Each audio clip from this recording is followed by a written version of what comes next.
Möödunud nädalal toimus Eesti ja Soome suhetes märkimisväärne sündmus. Meie riigipea käis Soome riigipea kutsel Helsingis riigivisiidil. See on kõige kõrgem riikidevahelise suhtluse vorm üldse. Siin Eestis varjutas olulist visiiti, aga järjekordne skandaal. President Karis ei pidanud Soome meediale antud intervjuudes kinni meie riigi jutupunktidest. Täistund käis presidendiga Soomes kaasas, et küsida, mida ta siis ütles ja miks. Aga samas pidasime oluliseks kajastada ka riigivisiiti ennast, sest see on ikkagi väga eriline.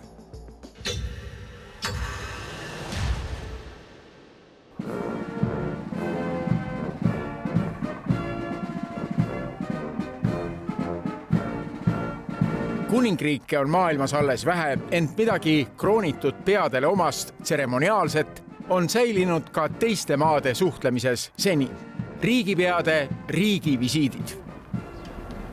Riigivisiit ja töövisiit. Mis nende vahe on? Töövisiit on lühikene ja väga töise iseloomuga. Aga riigivisiit on midagi palju pidulikumat, palju tseremoniaalsemat, võib-olla isegi ka, ma ütleks, palju tähenduslikumat, suuremate delegatsioonidega, tõesti ilusate tseremooniatega, selline protokolaarne sündmus. Riina Aasma on meie presidendi protokolli ülem. Vestleme temaga teel Helsingisse Tallinki laevapardal. Tema jaoks on see juba teine sõit Soome viimastel nädalatel, kuna enne riigivisiite on alati kantselei ametnike eelvisiit, kus kõik kuni i-täpini kokku lepitakse. Lepitaksegi kõik need väiksed detailid kokku, kõik see, et kes kuhu läheb, vaatame midagi juhuslikku nüüd ei tule? Ei, võiks olla. Ja mulle meeldib nii öelda, et me saame ju sellest palka, et üllatusi ja juhuslikust ei oleks. President Karise riigivisiidi üllatuslikuks elemendiks olid 2 intervjuud enne visiiti Soome meediale, mis ajaks, kui ta visiiti alustas, olid netis juba ilmunud ja Eestis tulise arvamusvahetuse tekitanud. Härra president, järjekordne välisvisiit, järjekordne skandaal Eestis. Tõsi ka või? Ma olen siin Soomes ja ma tegelen nagu selle visiidiga ja püüan meie kahepoolseid suhteid teha, aga eks kui ma lähen tagasi, siis ma vaatan, kus see skandaal jälle on. Lepime presidendiga kokku, et visiidi lõpus vastab ta täistunni kõigile küsimustele oma väljaütlemiste kohta, kuid esmalt visiit ise. Selle suurejoonelisust Eestis alanud arvamuskisma ei pisendanud. Visiidi esimene täispikk päev, teisipäev. Kõigile osalejatele jagati välja sellised väiksed raamatud nagu riigivisiitide puhul ikka, kus programm on täpselt kirjas ja üritusi on palju, programm on tihe ja kõik algab piduliku vastuvõtuga siin Soome presidendi palees. Visiidi Soome muudab eriliseks juba seegi, et selle alguses kõlab 2 korda täpselt sama muusika. Fredrik Paciuse kirjutatud hümn, mis 2 riigil ju viisilt 1. 2 riigipea esmalt silmas silma ja siis koos delegatsioonidega kohtumise järel toimub pressikonverents, kus teravalt tõuseb teemaks, kuidas suhelda riigiga, kes on ja jääb meie mõlema idanaabriks, Venemaaga. No matter what happens in Russia, we'll always be neighbors. So the relationship will be different, but there will be some kind of a relationship. That's what neighbors have to do. It would happen when the war is over. And of course, Russia has to change. So we have to find a way how to deal with our neighbor, keeping in mind that we still have certain plans, probably maybe in 10 years, maybe in 50 years. But still, we should find a way somehow not to negotiate, as you mentioned, but to communicate. Täistund uuris presidentidelt aga selle kohta, et taas kõlab kõrgel tasemel jutte, kuuleme seda nii Ukrainast kui ka hiljuti Poola peaministrilt, et Venemaa ei kavatse meid rünnata mitte aastate pärast, vaid võib-olla juba üsna pea. What do you think of this prediction that not years, but possibly month until attack? I don't see an incentive for Russia to test NATO's Article 5. There will be always hybrid tests. I don't deny that. And these ideas that who is next, Estonia is next, or Baltics are next, or Finland is next, and these narratives, they come and go. So this is a tactic of Russian Federation to make us a bit anxious, but we should stay calm, as is very common for Nordic people. President Karist riigivisiidil saatnud 90-liikmelisse delegatsiooni kuulusid ka meie kaitseminister, kaitseväe juhid ja sõjatööstuse ettevõtete esindajad ning räägiti nii avalikel üritustel kui ka kinniste uste taga toimunud kohtumistel. Me kindlasti elame ohtlikel aegadel, ma arvan, kui keegi arvab teistmoodi, siis on see enesepettus. Kui midagi läheb väga halvasti, siis Soome ja Eesti teevad igakülgset koostööd NATO liitlastena. Me teame täpselt, mida me teeme siis, kui läheb midagi halvasti ja selle ülesande täitmiseks me iga päev valmistume. Ja tõenäoliselt me võidame ka esimese lahingu ja suudame ka vastast veenda, et tegelikult pole mõtet isegi üritada. Oleme kuulnud, et kui Eestis peaks midagi juhtuma, Eestiga peaks midagi juhtuma, siis põgenike vooge hakkab vastu võtma ka Soome. Ja no, miks me põgenikest räägime? Me peame rääkima ka sellest, kuidas me ise vastu seisame ja saadame sellega juba õige sõnumi vastaselt. Me ei põgene kuhugi, vaid tuleb valmistuda potentsiaalsetelt väga ohtlikeks olukordadeks. Meie kõige suurem oht ongi see, et Venemaa teeb vale arvestuse, lootes või uskudes ekslikult, et me oleme piisavalt nõrgad ja otsustab meid valel hetkel rünnata. Et seetõttu ärme räägi põgenemisest, räägime sellest, kuidas me valmistume ennast kaitsma ükskõik milliste ohtude vastu. Riigivisiitide alalised kohustuslikud elemendid on pärgade panekud riikide eest hukkunutele. Helsingis meenutati nii soomlasi, kes osalesid meie vabadussõjas, kui ka eestlasi, kes olid talvesõjas. Visiidi kultuuriprogramm viis presidendipaarid Helsingi moodsa kunstimuuseumis Kiasmas just avatud Edith Carlsoni suurele näitusele.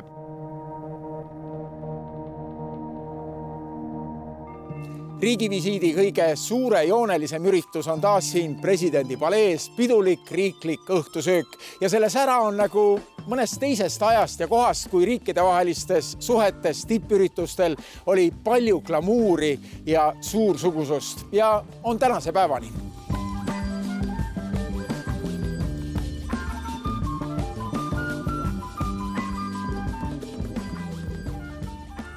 Ja kogu selle sära taustal oli arvamusstorm, mis tekkis Eestis president Karise poolt Soome meediale öeldu tõttu. Enne kui presidendilt endalt selgitusi palume, vestlen presidendi välisnõuniku Margus Kolgaga. See on ametikoht, kus mõni meie kõrgem diplomaat on tavapäraselt Välisministeeriumist presidendi palvel ta kantseleisse tööle laenatud. Margus Kolga, presidendi välisnõunik siin Helsingi saatkonna õuel on meenutus Lennart Merist. Kas talle oleks võinud keegi teha ettekirjutusi, mida ta välisvisiitidel võib öelda või välismeediale võib öelda? No ei tea, seda tuleb muidugi Lennarti enda käest küsida, aga ei saa enam. Aga president on ikkagi oma otsustes suveräänne ja ma arvan, et kindlasti midagi ta oleks teinud, aga kindlasti oleks ta ka, kui tal oleks olnud enda mõtteid, mida Lennartil alati oli, oleks ta nendest juhindunud. Te olete presidendi välisnõunik, diplomaat Välisministeeriumis, kes töötab praegu presidendi kantseleis. Kas te peate siis koordineerima ja kontrollima seda, et president peaks Välisministeeriumi jutupunktidest kinni? No ma ei tahaks sellega nõus olla, et ta ei räägi Eesti jutupunkte. Tegelikult ta räägib ikkagi Eesti jutupunkte, vahel laiendab neid. President Karis lubab endale seda umbes sama palju, kui kõik eelnevad presidendid on lubanud. Tundub, et president Karis võtab siiski üsna tihti vaba voli rääkida asjadest nii, nagu tema neid näeb. Ja mis võib-olla Eestis ei meeldi? Noh, ma seda niimoodi ei ütleks, et kui me vaatame algmaterjale või allikaid, neid aluseid, neid intervjuude põhitekste ja siis vaatame, kuidas neid on interpreteeritud ja mitte poliitikute poolt, vaid kõigepealt meie enda meedia poolt, siis võib öelda, et seal on väga palju kunstlikult tekitatud suunatus sellele, et tekiks mingisugune ebakindlus ja võbelus poliitilisel diskussiooni tasandil. Visiidi lõpueel on täistunnil nüüd võimalus ka president Kariselt endalt tema ümber jälle kodus lahvatanud skandaali kohta selgitusi küsida. Härra president, teid süüdistatakse, et te ei esinda Eesti riigi seisukohti. Te esindate oma vaateid ja siis ei saada aru, mida me Eestis riigina mõtleme. See on niisugune filosoofiline küsimus tegelikult. Üks asi on nüüd see tänase päeva välispoliitika. President peaks vaatama kaugemale. Minu see nii-öelda mure, mitte kriitika, nagu see mõned arvavad, on see, et me nagu ei suuda või ei taha vaadata sinna nurga taha või see ei meeldi meile. Me tahame nagu mõelda asjadest, mis on nagu mugavad ja meeldivamad. Aga tuleb ka rääkida asjadest, mis võivad juhtuda. Mida me siis Venemaaga peame tegema? No see, mis me Venemaaga teeme, sõltub väga palju Venemaast endast. Nii nagu ma olen öelnudki, et ega kui me hakkame Venemaaga suhtlema, see tähendab seda, et ta peab ennast ise muutma. Ma tõin ka seda näite omas intervjuudes peale teist maailmast Natsi-Saksamaaga. Saksamaa muutus ju väga kiiresti. Me võime alati vastu argumenteerida, sakslane kaotas ja eks ole, Punase väljakul nende lipud langetati ja nii edasi. Aga küsimus oli sellest, kes ega Ukraina ei lähe ju Punasele väljakule võitma. Tema tahab oma territooriumi tagasi saada, mitte võita Venemaad. See on täiesti erinev lähenemine. Aga samas me peame nagu aru saama, et see sõda saab ühel hetkel läbi. Mina olen diplomaatia usku.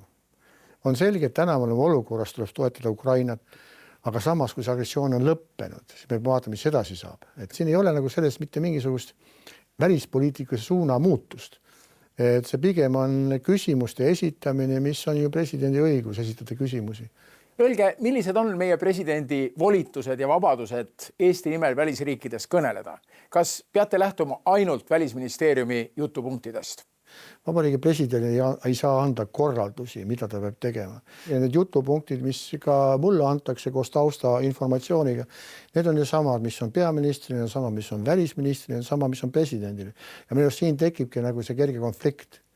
Et kui me kõik räägime sama juttu selles mõttes, et samas sõnastused ja ka sissehingamise pausid on sama koha peal. Aga see ongi Eesti sõnum.